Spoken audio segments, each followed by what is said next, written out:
Putin का नया बाजार रूबल से व्यापार। बिल्कुल, आज रूस और यूक्रेन के युद्ध को पूरे 50 दिन हो चुके हैं। इन 50 दिनों में हमने वैश्विक मंच पर कई चीजें बदलती हुई, कई नई चीजें उभरती हुई और कई चीजों को खत्म होते हुए देखा है। लेकिन कहते हैं ना, जहां से चीजें खत्म होती है वहीं से ही नई चीजें भी उत्पन्न होती हैं।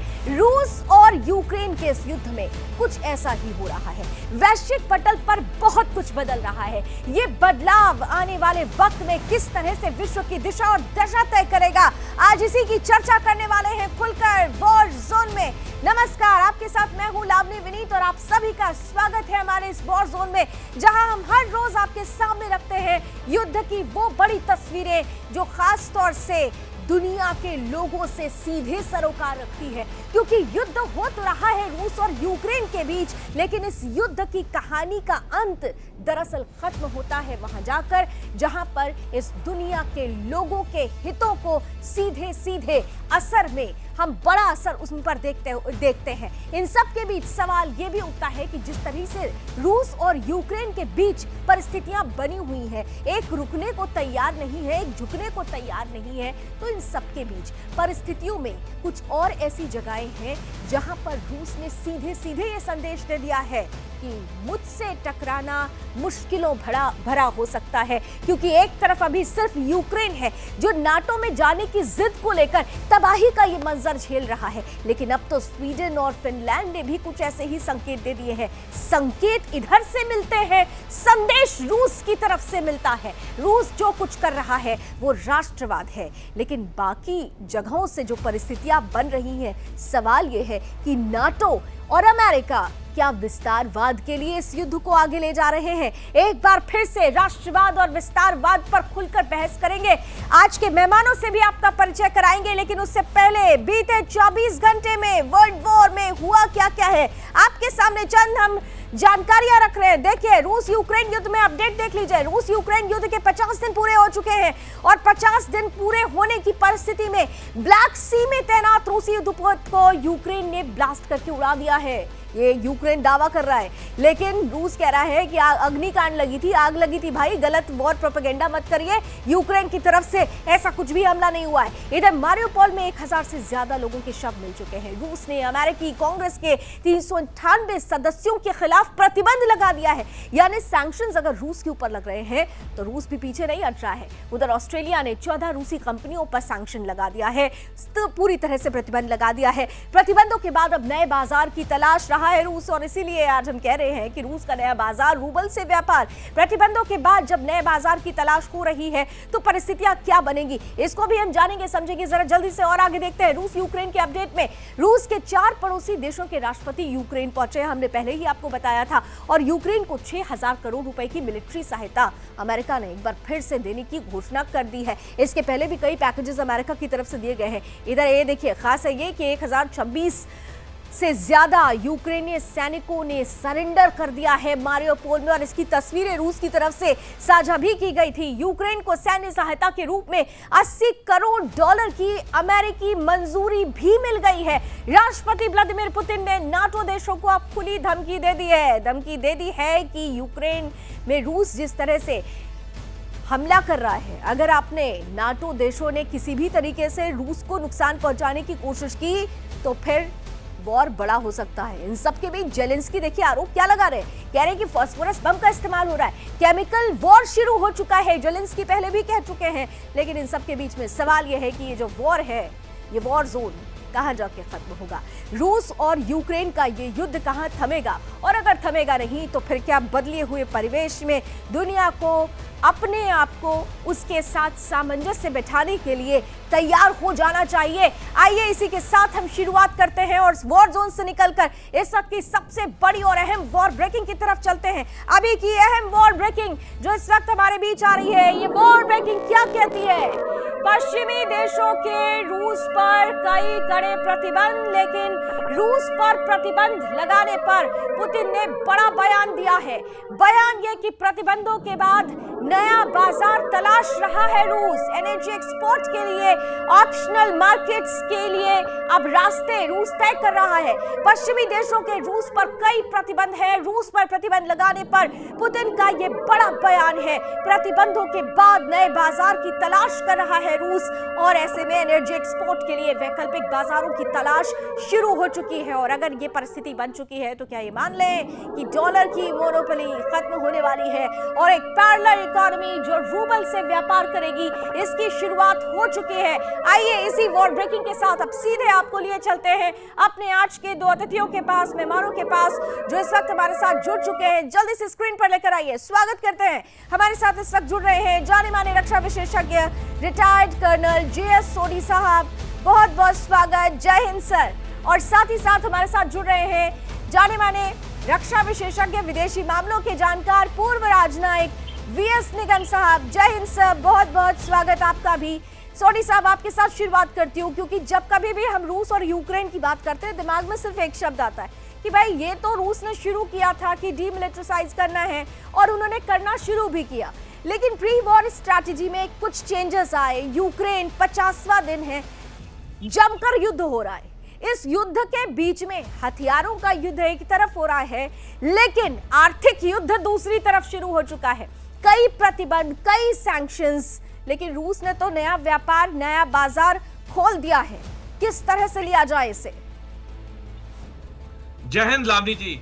लावनी जी, आज युद्ध को 50वां दिन हो गया है, और हमने ये चीज देखी है कि पूरे 50 दिन में जब से ये युद्ध शुरू हुआ, अमेरिका के राष्ट्रपति जो बाइडेन ने रूस को जरूर कहा युद्ध खत्म करने के लिए, लेकिन एक बार भी ज़ेलेंस्की को नहीं बोला युद्ध खत्म करने के लिए। क्योंकि इसमें अमेरिका का अपना स्वार्थ है, और स्वार्थ ये है कि अमेरिका के हथियार और बिक रहे हैं, और दूसरा रूस रोज आर्थिक तरीके से कमजोर हो रहा है, क्योंकि उसका रोज यूक्रेन में $20 बिलियन का खर्चा आ रहा है। तो ये अमेरिका सारा ये जो खेल रहा है, ये अपने निजी फायदे के लिए खेल रहा है, और इसको यूक्रेन में जो खून की नदियां बह रही हैं उससे उसको कोई लेना देना नहीं है।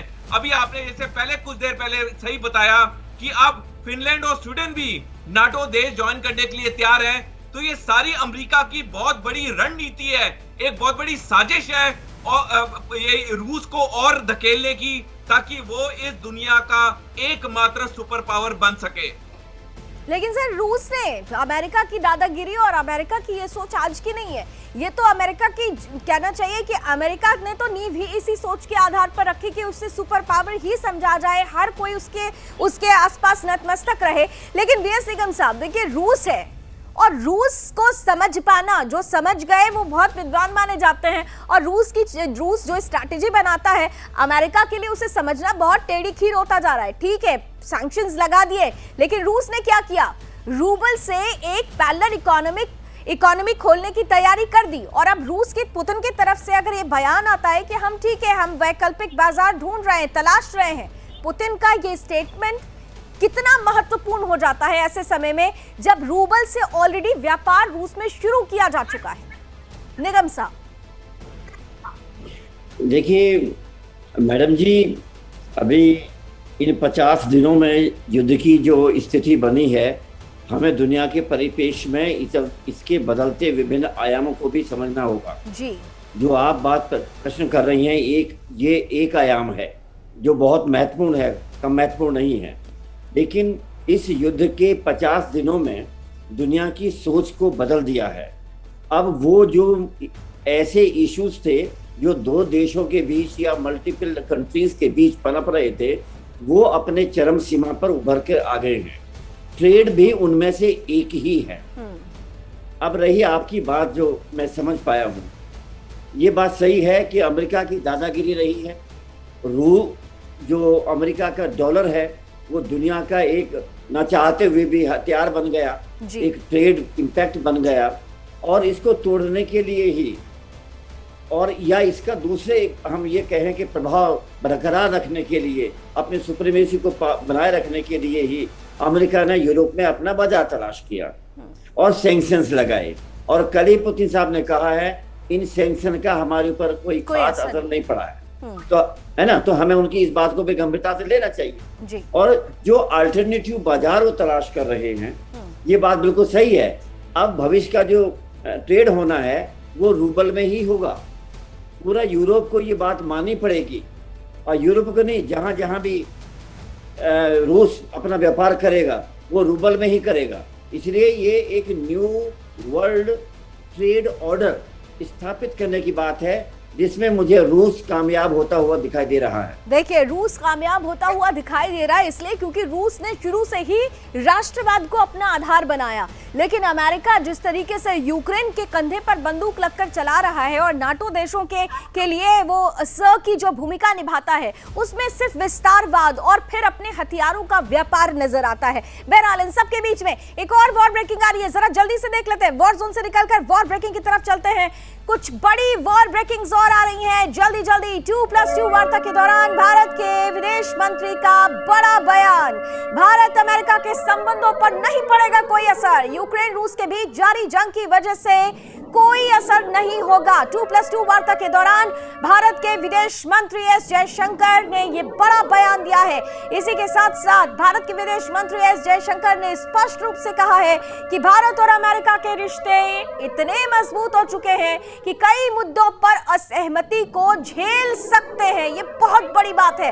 भारत के विदेश मंत्री जो पहले ही ये स्पष्ट कर चुके हैं तेल के खेल में, जब उन्होंने कहा था कि यूरोप के लोग, यूरोप की कंट्री जितना एक दिन के दोपहर में खरीदारी करती है, अगर हम अपने हितों के लिए एक महीने में वो खरीदारी करते हैं तो ये हमारा नेशनल इंटरेस्ट है, लेकिन इसका कोई प्रभाव अमेरिका और भारत के संबंधों पर नहीं पड़ेगा। ठीक इसी तरह एक बार फिर से विदेश मंत्री एस जयशंकर की तरफ से ये बड़ा बयान है। उन्होंने कह दिया है कि कोई असर नहीं होगा, कई मुद्दों पर असहमति हम झेल सकते हैं क्योंकि हमारे रिश्ते इतने मजबूत हो चुके हैं। सोडी साहब, रिश्ते मजबूत हुए हैं या फिर भारत इतना मजबूत हो गया है कि अमेरिका को भारत के साथ रिश्ते बनाना उसकी जरूरत और मजबूरी बन गया है? बिल्कुल लावनी जी, भारत आज अंतरराष्ट्रीय स्तर पे एक बहुत शक्तिशाली देश बन चुका है और हमने देखा कि मार्च के आखिरी हफ्ते में कितने बड़े बड़े विश्व के दिग्गज नेता यहाँ पे आए। यहाँ पे रूस के विदेश मंत्री आए, अमेरिका के डिप्टी एनएसए आए, लेकिन ये सारा दर्शाता है कि आज भारत की जो हैसियत है विश्व में वो एक ऊंचे दर्जे की है, कोई सुपर पावर से कम के दर्जे की नहीं है, क्योंकि आज हर देश विश्व में भारत की तरफ देख रहा है, चाहे श्रीलंका हो, चाहे रूस हो, चाहे यूक्रेन हो, चाहे पाकिस्तान भी हो। हमने देखा कि पाकिस्तान में भी इमरान खान ने भारत की राजनीति को साकारा, नरेंद्र मोदी जी की नीतियों को साकारा। तो आज अंतरराष्ट्रीय स्तर पे भारत उस मुकाम पे पहुंच चुका है जो कि पूरा जो श्रेय हमारे प्रधानमंत्री जी को जाता है और हमारे विदेश मंत्री जी को जाता है, जो उन्होंने इतने टफ सर्कमस्टांसेस में एक नॉन अलाइंड इन्होंने अपनी पॉलिसी रखी और किसी भी अंतरराष्ट्रीय दबाव में नहीं आए, चाहे रूस की तरफ से या चाहे अमेरिका की तरफ से। यानी सीधे से कह दें, सीधे से कहना चाहिए, मैं सोनी साहब की बात को आगे ले आते हुए निगम साहब आपके पास आ रही हूँ, मतलब सीधे से कहना चाहिए कि जब हम विदेश नीति बनाते हैं तो उसमें मजबूरी नहीं झलकनी चाहिए, मजबूती झलकनी चाहिए। पूर्व की विदेश नीति और वर्तमान की विदेश नीति में यह बड़ा अंतर नजर आता है और शायद यही वो विदेश नीति है जो दुनिया के तमाम मुल्कों को यह बता रही है कि भारत को आपकी जरूरत नहीं है, आज आपको भारत की जरूरत है। इस परिप्रेक्ष्य में अगर जयशंकर साहब ये कहते हैं कि कई ऐसे मुद्दे हैं जिन पर असहमति है, बावजूद इसके हमारे रिश्ते इतने मजबूत हो गए हैं कि उसे हम झेल सकते हैं, उन असहमतियों को झेल सकते हैं, ये मैसेज बहुत बड़ा क्लियर है। यानी भारत यूक्रेन के लिए अब भी तटस्थ ही रहे, रूस के लिए यूक्रेन के मसले में तटस्थ ही रहेगा अभी तक। निगम साहब, देखिए मैडम जी, अगर आप कल के हमारे प्रधानमंत्री जी का वक्तव्य देखें, हाँ। दुनिया के किसी भी देश ने, किसी भी राजनेता ने कभी ये नहीं कहा कि हम दुनिया को खाना खिला सकते हैं। आज की खबरों के हिसाब से पूरे यूरोप में खाने की कमी हो गई है, 65% तक महंगाई बढ़ चुकी है, लोग वहाँ स्टोर में चीजें गायब हो गई हैं, लोग भूखे मरने की नौबत आ गई है, आटा गायब है। ऐसे में भारत के प्रधानमंत्री जी का ये कहना कि हम दुनिया को खाना खिला सकते हैं और दुनिया भर को सप्लाई करने के लिए आज ही तैयार बैठे हुए हैं, ये भारत की वो मजबूत स्थिति है जो भारत दुनिया की मजबूरी बन चुका है।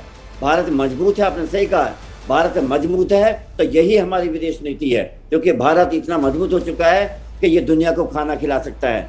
आज हमारे साइलोज जो हैं वो अन्न से भरे हुए हैं। हम दुनिया को जब चाहें, हमने अभी श्रीलंका को कितना खाना दिया है, उनको भूखमरने से बचाया हम लोगों ने, हमने उनको तेल दिया है। तो ये जो आपूर्ति हम लोग कर रहे हैं दुनिया को वसुधैव कुटुंबकम के अपने सिद्धांत के तहत, ये हम कोई वैसे नहीं कर रही, ये हमारी सनातनी प्रवृत्ति है, हमारी सनातनी संस्कृति है, हमारी आदत में शामिल है पड़ोसियों की हेल्प करना। और अगर दुनिया भूखी मरेगी तो भारत उसको देख नहीं सकता। इसलिए भारत की मजबूती ही हमारी विदेश नीति है। और जयशंकर प्रसाद जी ने जो कहा है, विदेश मंत्री जी ने, वो तो एक से बढ़कर एक अच्छा इतना वक्तव्य दे रहे हैं। पहले तो मुंह तोड़ जवाब दिया कि जितना दोपहर तक पूरा यूरोप इतना खरीदता है तेल को, हम तो एक महीने नहीं खरीद पाते, तो हमारे ऊपर क्या फर्क पड़ने वाला है, और तुम्हारे सैंक्शन का होने वाला क्या होता है ना। तो ये इतना बड़े स्टेटमेंट जो दिए जा रहे हैं, ये भारत की मजबूती को दिखा रहे हैं, भारत की मजबूती और हम किसी के सामने निगम साहब यहाँ पर एक सवाल आपसे भी और सोडी साहब से भी, पहले मैं आपके साथ ही कंटिन्यू कर लेती हूँ। सवाल ये है कि रूस और यूक्रेन के मसले पर तो भारत मजबूती के साथ जिस तटस्थता को दिखा रहा है वो हम देख भी रहे हैं, भारत उस मजबूत स्थिति में है। लेकिन दूसरी तरफ हम देख रहे हैं कि चाइना ने ताइवान के ऊपर आंखें तरेर ली है। क्या चाइना और ताइवान के मसले में भी हम उतना तटस्थ रह पाएंगे, और क्या हमें तटस्थ रहना चाहिए वर्तमान परिस्थिति को देखते हुए? निगम साहब, जल्दी से आपसे पहले। मुझे लगता है हमारी जो विदेश नीति रही है, हम दुनिया में डेमोक्रेसी के पक्षधर हैं, और ये जो ताइवान है कोई चाइना का इंटरनल मैटर नहीं है, जो वो कश्मीर से जोड़ देता है।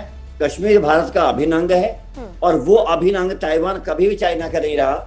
चाइना की जो विस्तारवादी नीति आपने कहा है, वो उसी के आधार पर चल रहा है, समझे। तो ये दो अलग अलग मामले हैं। हमने मानवीय सहायता यूक्रेन को भेजी है, रिश्ते बनाकर हमने रखे हैं, हम तटस्थ हैं, तटस्थ रहेंगे, लेकिन ताइवान के बारे में हमारी नीति एक अलग किस्म की रहेगी। ताइवान के मामले में सोडी साहब अलग तरीके की नीति रहेगी, लेकिन एक सवाल इसमें जोड़ते हुए आपका मैं रिएक्शन चाहूंगी कि रूस के साथ यूक्रेन के युद्ध में हम ये देख रहे हैं कि भारत कहीं ना कहीं से रूस के साथ डटा हुआ है, वोटिंग में हिस्सा नहीं लेता, तटस्थ रहता है, संबंध नहीं टूटते हैं, रूबल में व्यापार शुरू हो जाता है। लेकिन चाइना के मामले में, जब चाइना का जूनियर पार्टनर रूस कहा जा रहा हो, रूस और चाइना की नजदीकी हो रही हो, धीरे धीरे खिचड़ी पक रही हो, ऐसी परिस्थिति में अगर चाइना ताइवान पर अटैक करता है तो फिर क्या भारत उतना तटस्थ रह पाएगा? क्या भारत उस वक्त ये रिएक्शन दे पाएगा जो आज दे रहा है, या फिर उस रिएक्शन में बदलाव होगा?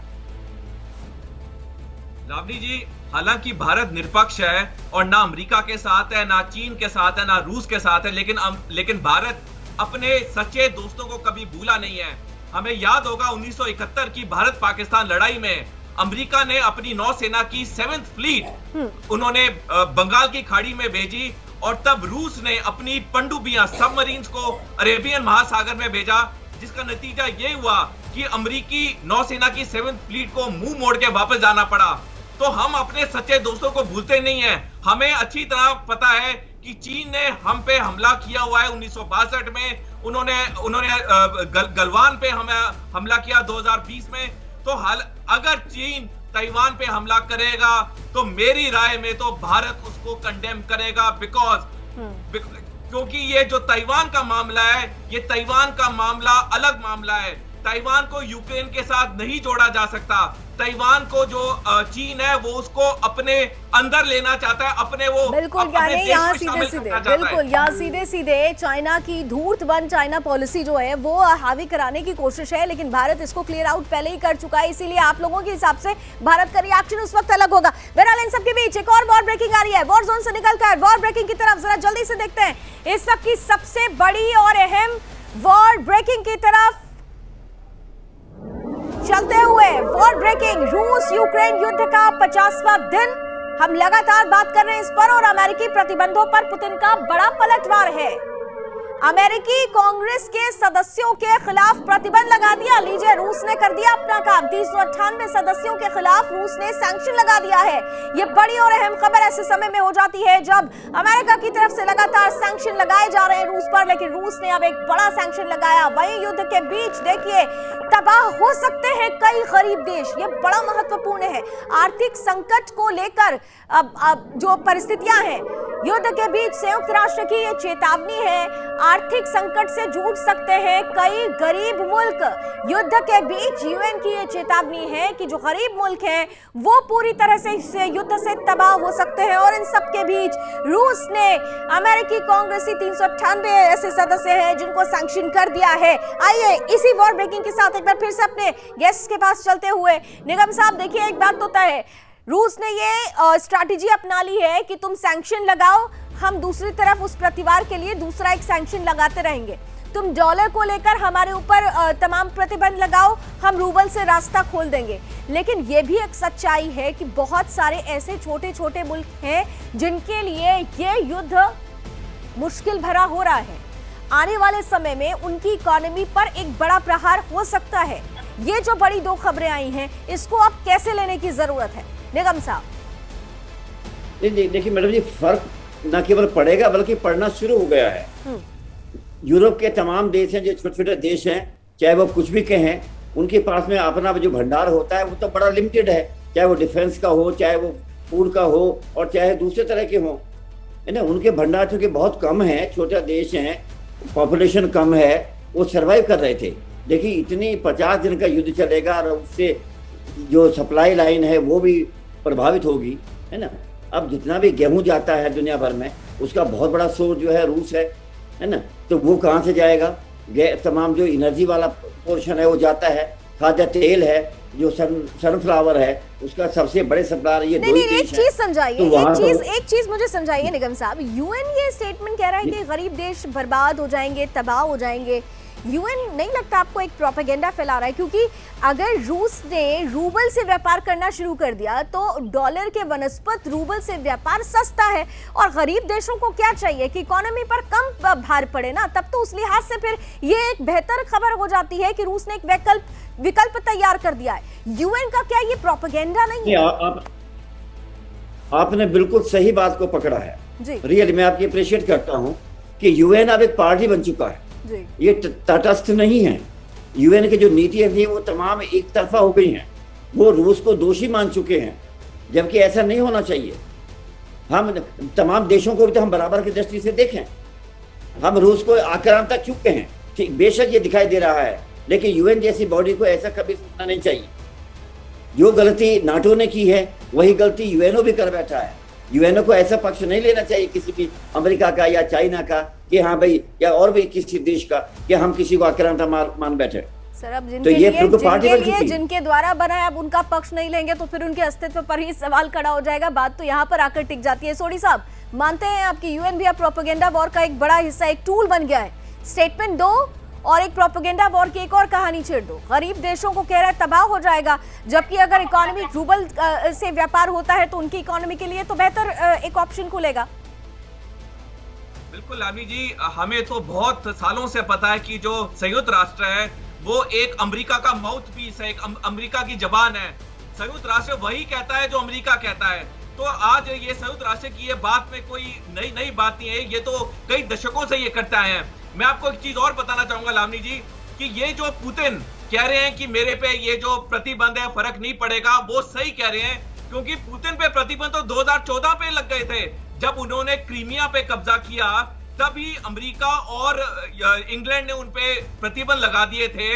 इनफैक्ट इंग्लैंड ने रूस के 3 बैंकों को अपनी धरती पे बैंकिंग ऑपरेशन से बैन कर दिया था, और अमेरिका ने रूस के 2 बैंकों को बैन कर दिया था। लेकिन पुतिन ने अपना दिमाग लगाया और उसने इन प्रतिबंध को अपने पे फर्क नहीं पड़ने दिया, और उसने अपनी आर्थिक स्थिति और मजबूत की। और तब 2014 से लेकर आज तक सिर्फ इंग्लैंड से जो रूस की 31 कंपनियां लंदन स्टॉक एक्सचेंज में लिस्टेड हैं, वो हर साल रूस को 1.8 बिलियन US डॉलर देती हैं। मैं आपका एक और बाद में ख्याल लेके जाना चाहूंगा कि जब 1962 में क्यूबन मिसाइल क्राइसिस हुई थी, जब रूस ने क्यूबा में मिसाइल डालने की कोशिश की थी, उस वक्त रूस के पास सिर्फ 300 न्यूक्लियर हथियार थे और अमेरिका के पास 3000 न्यूक्लियर हथियार थे 1962 में। आज की डेट में रूस के पास 6255 न्यूक्लियर हथियार हैं और अमेरिका के पास 5500 न्यूक्लियर हथियार हैं। तो ये सब दर्शाता है कि ये जो रूस की प्लानिंग है ये कई सालों से चलती आई है और ये जो भी प्रतिबंध लग रहे हैं इससे रूस पे कोई फर्क नहीं पड़ेगा। बिल्कुल, यानी रूस ये जानता था कि परिस्थितियां होंगी और इसीलिए रूस ने अपने आप को पहले ही तैयार करके रखा और यही वजह है कि भारत के लिए भी यही कहा जा रहा है कि भारत भी अब अपने आप को तैयार कर रहा है। भारत आने वाले समय में, पहले तो अगर हम बीते कालखंड को देखें तो मजबूरी थी विदेश नीतियों में, लेकिन अब मजबूती और यही मजबूती और ज्यादा मजबूत आधार तय कर रही है। आइए कुछ और वॉर ब्रेकिंग की तरफ जल्दी से जरा रुक कर लेते हैं। वॉर जोन से निकलकर वॉर ब्रेकिंग की तरफ चलेंगे। इस वक्त की सबसे बड़ी और अहम खबर, सुरक्षा मुद्दे को लेकर स्वीडन और फिनलैंड में इंपॉर्टेंट मीटिंग हो रही है, बैठक हो रही है। दोनों देश नाटो में शामिल होने पर बड़ा फैसला ले सकते हैं। रूस पहले ही फिनलैंड स्वीडन को ये चेतावनी दे चुका है, आगाह कर चुका है कि नाटो में जाने की सोचना मत, वरना आपके लिए अच्छा नहीं होगा। सुरक्षा मुद्दे को लेकर